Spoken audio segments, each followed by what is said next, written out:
Barcelona tengah menyiapkan langkah besar terkait masa depan Marcus Rashford. Penyerang asal Inggris itu kini masuk dalam pertimbangan serius manajemen setelah tampil konsisten dan produktif sepanjang musim ini. Berdasarkan laporan yang beredar di lingkungan klub, Barcelona menilai kontribusi Rashford sangat signifikan untuk memperkuat lini depan dalam jangka panjang. Hasil evaluasi internal menyebutkan Rashford mampu beradaptasi dengan cepat terhadap gaya bermain dan tuntutan kompetisi di Spanyol. Sepanjang musim ini, Rashford sudah mencatatkan 10 gol dan 13 assist dari 33 pertandingan di semua ajang. Catatan tersebut membuatnya menjadi salah satu pemain dengan pengaruh paling besar di sektor serang Barcelona. Klub asal Catalunya itu sebenarnya memiliki opsi pembelian permanen senilai 30 juta euro. Nilai tersebut sempat dianggap terlalu mahal, namun performa Rashford yang terus menanjak membuat pandangan manajemen kini berubah. Dari sisi pemain, Rashford juga dikabarkan merasa nyaman dengan situasinya saat ini dan ingin melanjutkan karir bersama Barcelona. Sikap positif sang pemain dinilai menjadi faktor penting agar proses transfer bisa berjalan lancar. Meski ada kemungkinan Rashford kembali ke Manchester United untuk masuk dalam proyek baru di bawah arahan Michael Carrick, namun keinginan sang pemain untuk bertahan di Barcelona membuat peluang transfer permanen kini semakin terbuka.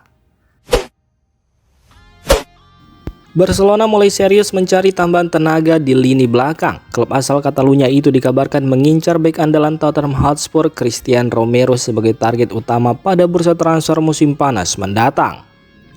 Mengutip laporan Tim Talk, Barcelona menilai Romero sebagai sosok yang tepat untuk memperkuat pertahanan mereka. Bek asal Argentina itu tampil konsisten sejak bergabung dengan Tottenham Hotspur pada 2022 dan dikenal sebagai palang pintu tangguh di Premier League. Performanya bahkan membuatnya disebut sebagai salah satu bek tengah terbaik di Inggris saat ini.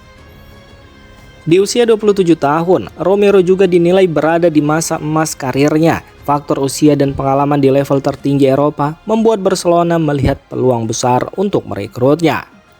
Masih menurut sumber yang sama, peluang transfer ini terbuka karena situasi internal Romero di Tottenham sedang tidak ideal. Ia disebut merasa tidak puas dengan manajemen klub, terutama setelah secara terbuka mengkritik timnya yang dinilai minim belanja pemain saat skuad dilanda krisis cedera. Ketidakpuasan itu pun memicu rumor bahwa Romero ingin meninggalkan London Utara. Barcelona disebut siap memanfaatkan situasi ini untuk mendekati sang bek pada musim panas nanti.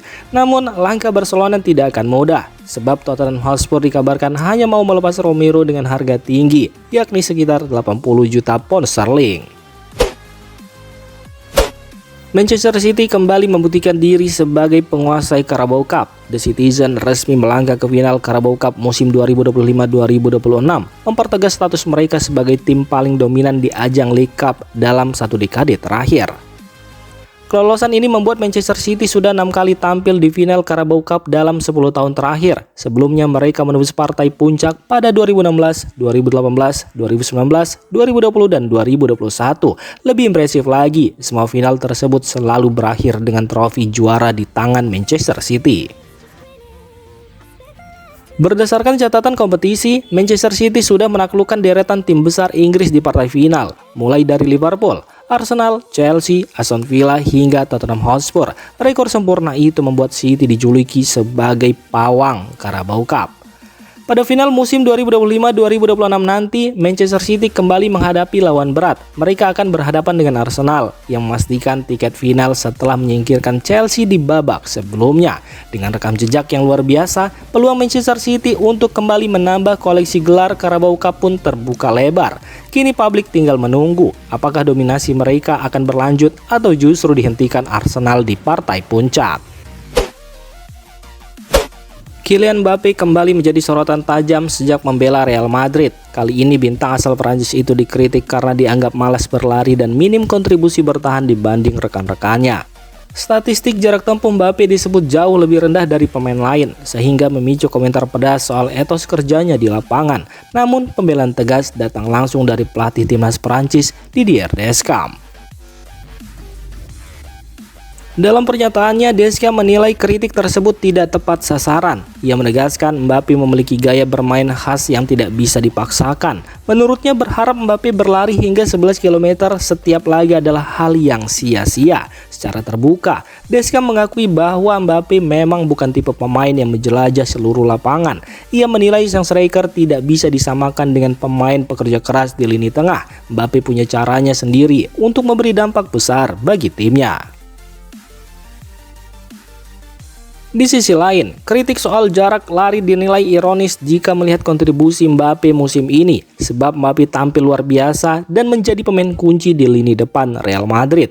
Fakta di lapangan berbicara jelas, efektivitas Mbappe jauh lebih menentukan dibanding seberapa jauh ia berlari. Hingga kini ia sudah mencetak 37 gol hanya dari 30 penampilan di semua kompetisi, menjadikannya mesin gol utama Los Blancos.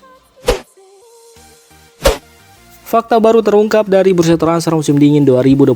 Juventus ternyata nyaris memboyong Mauro Icardi ke Turin untuk memperkuat lini serang mereka. Mengutip laporan Calcio Mercato, Juventus sempat aktif mendekati sejumlah pemain pada bursa transfer Januari lalu. Salah satu nama besar yang masuk radar si nyonya tua adalah Mauro Icardi, mantan kapten Inter Milan yang kini memperkuat Galatasaray. Masih menurut sumber yang sama, Juventus benar-benar serius mempertimbangkan transfer Icardi. Manajemen menilai striker asal Argentina itu bisa langsung beri dampak cepat bagi tim, mengingat ketajamannya yang masih terjaga. Musim ini, Icardi sendiri tampil cukup produktif bersama Galatasaray dengan catatan 12 gol dan 2 assist di semua kompetisi. Statistik tersebut membuat Juventus yakin ia bisa menjadi solusi instan di lini depan. Menariknya, Mauro Icardi juga dikabarkan tertarik untuk bergabung dengan Juventus. Namun rencana transfer itu akhirnya gagal terwujud. Penyebabnya Juventus baru melakukan pendekatan resmi ke Galatasaray menjelang penutupan bursa transfer musim dingin. Waktu yang terlalu mepet membuat proses administrasi tidak bisa diselesaikan tepat waktu, sehingga transfer pun batal terjadi. Meski demikian, Juventus disebut belum menyerah. Calcio Mercato melaporkan bahwa si nyonya tua masih berminat mendatangkan Icardi dan berencana mencoba kembali pada bursa transfer musim panas mendatang. Masa depan Enzo Fernandez di Chelsea kembali menjadi sorotan. Gelandang asal Argentina itu dikabarkan semakin ingin meninggalkan Inggris dan menyimpan mimpi besar untuk berseragam Real Madrid. Mengutip laporan Marca, Enzo disebut tidak nyaman menjalani karirnya di Premier League. Proses adaptasi yang berjalan sulit membuatnya mulai membuka peluang hengkang dengan Real Madrid menjadi tujuan yang paling diidamkan. Namun keinginan Enzo tersebut tidak mudah terwujud, sebab Chelsea mematok harga sangat tinggi untuk sang pemain. Saat ini Enzo memiliki nilai pasar sekitar 140 juta euro atau sekitar 2,4 triliun rupiah. Angka yang bahkan lebih mahal dibanding saat Chelsea membelinya dari Benfica seharga 121 juta euro.